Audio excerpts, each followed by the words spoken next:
Alam mo, Daddy Bonpan, naiiyak ako. Kasi tinuring ko kaibigan tong mga to eh.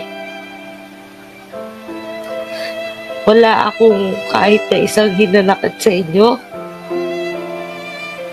Hindi ako nag-isip na masama.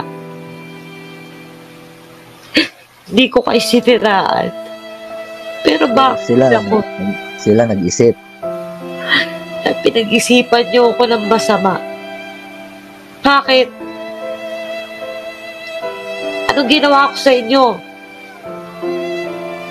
Hindi naman ako nanghihingi sa inyo ah. Wala akong hiningi sa inyo. Kaibigan lang ang hinahanap ko. Susuporta sa akin, moral support. Hindi para ipindown ako. Katulad ng ginawa mo sa akin, Marisol. Feeling mo ikaw pa yung aping-api?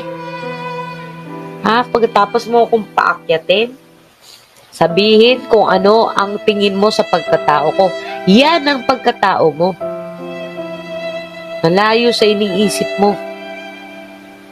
Ako ni minsan, kahit wala kang muka, ayaw mong magpakita, hindi ako nag-isip ng masama sa'yo.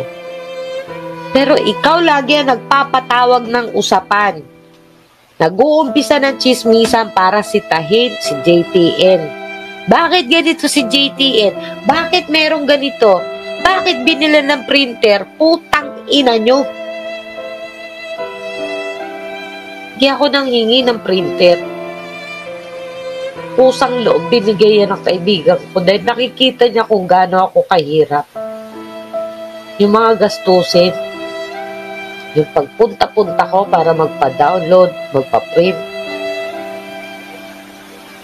Hindi nyo alam kung magkano ang nagagastos sa ganyan. Wala kayong alam kasi ang alam nyo lang mag-utos. Tapos sasabihin nyo wala kayong kinalaman sa mga taong demanda ko, sa mga taong nakulong. Nagmamalinis kayo ngayon, wala kayong alam na nakulong si Leo, nakulong si Aponesa, nakulong si Donna. Umpisa pa lang, kayo na yung galit na galit. At hindi ako nagpapadikta kahit kanino. Gagawin ko labang ko kahit wala kayo. Labang ko to eh. Kung ayaw nyo ako suportahan, wala rin akong pakialam. Nabuhay akong mag-isa. Marunong akong lumaban mag-isa. Kaya andyan kayo, kaya wala, itutuloy ko ang laban ko.